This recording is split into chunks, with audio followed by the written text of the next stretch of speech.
Having the ability to see into different realities has its rewards and also its consequences. Sometimes I can control it, but most often I can't. It's like I'm walking through a field trapped in a glass globe with a compass. Each degree I turn to look at has the potential to be a different reality, and as I walk through these realities, I experience something pretty incredible. You know what? In fact, just kick it for like 8 to 12 minutes or so, give or take a few, and let me draw you a picture and tell you a story. Okay, so this story takes place in a reality 4 degrees away from our own, which I'm gonna call reality number 4, for future reference, just in case I happen to come across that path again and receive more information. But at any rate, it's been 654 days since the police force was disbanded, dismantled, and destroyed. That's 654 days since the riots started and lawlessness swept through the streets. The last boys in blue fell to the hands of the militia. The armed citizens, city gangs, and court of public opinion were the authorities now. Something like a real-life comic book. This scenario would come right out of a comic book if you were like myself, existing 4 degrees outside of this reality. On the outside looking in, lucky enough only to bear witness, then that's probably what you would say. This comes right out of a comic book. But if you were in the thick of it all, just smack dab in the middle of this reality, then it would just be your reality. And this is the reality of Luke Lionhelm. So how did this happen, you may ask? How did it get to this point? Some would wonder. Questions few people inquire about, because it's questions many people have forgotten. How quickly the mind forgets the rules of humanity, changing from civilized to savage almost overnight when faced with the threat of constant danger and conflict. See, for the better part of a century, the powder cake of injustice amongst certain groups was steadily being packed tight to the rim. The people of the land would grit their teeth, clench their fists, and swallow their anger with utter disdain towards the systems put in place that favored the strong and enslaved the hearts and minds of those too weak and narrow-minded to see the truth. See, the truth is that if you aren't part of the program, then you are labeled the problem. The people could do everything the system required from them, only to be kicked in the gut at the end of the day and told it's not good enough. Then to have their relaxations, their escapes, their vices of life, deemed to be criminal. Forced to be tagged and tracked like wild animals, all this to ensure a safe society. And those who resisted or deactivated their tags that had fled outside of the grid, and as a result, were continuously hunted down and reinserted back into the herd. Those that fought back were ended in the most brutal ways. The people knew of the atrocities committed by the government, and it was only a matter of time before the people's distrust in the powers that be, with all their checks and balances put in place for safety, would eventually strangle the population. See, with the overflow and constant pressure beating the people back to their knees, it was only a matter of time before another injustice done upon them became the spark to ignite the fuse that would erupt into an all-out war. The killing of community leader Jason Booker, the defensive line coach for Prelude High's football team, and the batting coach for the baseball team, would be that spark. See, his hands were subdued, his legs locked together.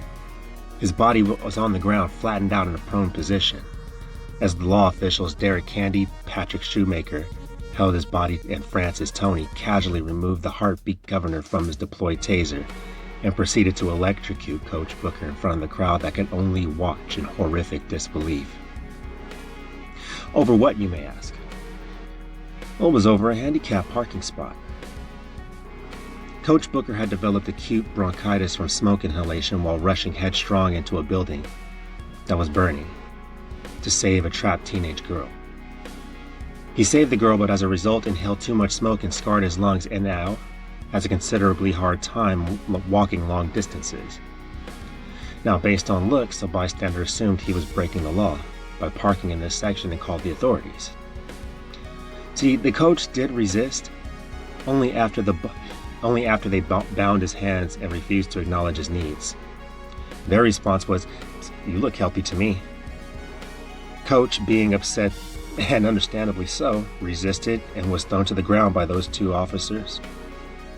He was punched and kicked, then shot with a taser by the third, which was modified during the altercation to torture and murder Coach Booker.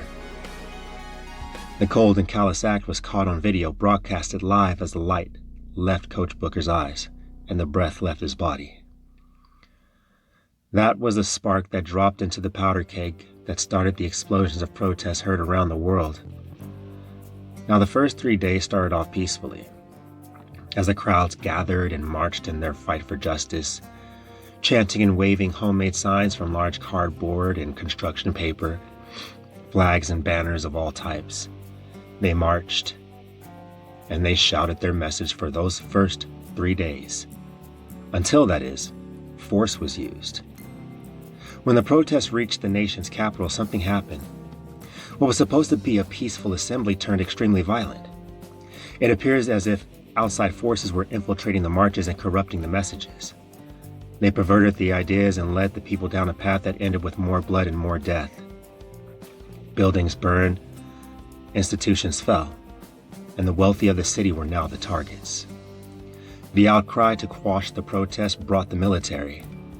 At that point, it quickly mutated into what history will now call the Blood Riots. For just over a year and a half, this has been Luke's life, shared with many across the globe. His entire family was killed during the riots, burned to death when looters set fire to the upper residential area. He was on his way back from courier work, delivering essential goods, when he noticed the fires coming from what looked to be just around his neighborhood. He rode his Vespa as fast as he could, ignoring traffic and the rules of the road. He sped through streets, ducking and dodging barricades and protesters. He prayed so hard that his family was okay as the fear crawled throughout his body. He rode faster and faster, pushing his Vespa, redlining it to the limit, only to make it back in home, just in time to hear the screams of his family fading with the smoke from the flames. Drowned out as they mixed with the fire's laughter, the sound of crackling wood.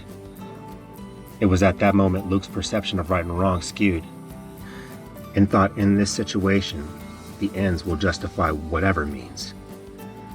Determined to find the ones responsible that set the fires and destroyed the lives of his loved ones, he decided to abandon all morality, right and wrong, and devote his life to becoming his family's avenger.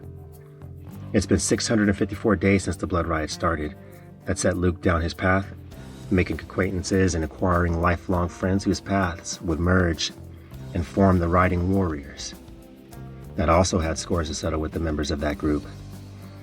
Yeah, that's 654 days of hunting down the ones responsible, the members of the leaders of the group called the Peacemakers. That same group that forced his family into the hereafter, transported in a vehicle made of unforgiving and cleansing fire. Closer and closer, day by day, the Vespa warrior will have his revenge. Hey, thanks for listening and or watching the video, everyone. I hope you enjoyed that. I've got more original art to show, some watercolor and acrylic paintings, pencil and ink drawings as well. And I'm writing more short stories to go with them that I hope actually make sense and don't sound that stupid. Yeah, so that's going to be my main content focus after some very long debates with myself on what I wanted to do with this channel. And it's going to be mainly my original art and stories that I want to tell. Okay, so it's probably going to just be for like 8 to 12 minutes, maybe 15, but 15 is a stretch, because, some stories just flow out easier than others. And unfortunately, some art is taking longer to write stories for that are like 8 to 12 minutes than others. But yeah, if that's not something that you're interested in, then I thank you for sticking around for so long, but that's the decision I made for this channel. Thanks again for watching, and if you did like it, feel free to like the video and or subscribe if you so choose. And I will see you next time.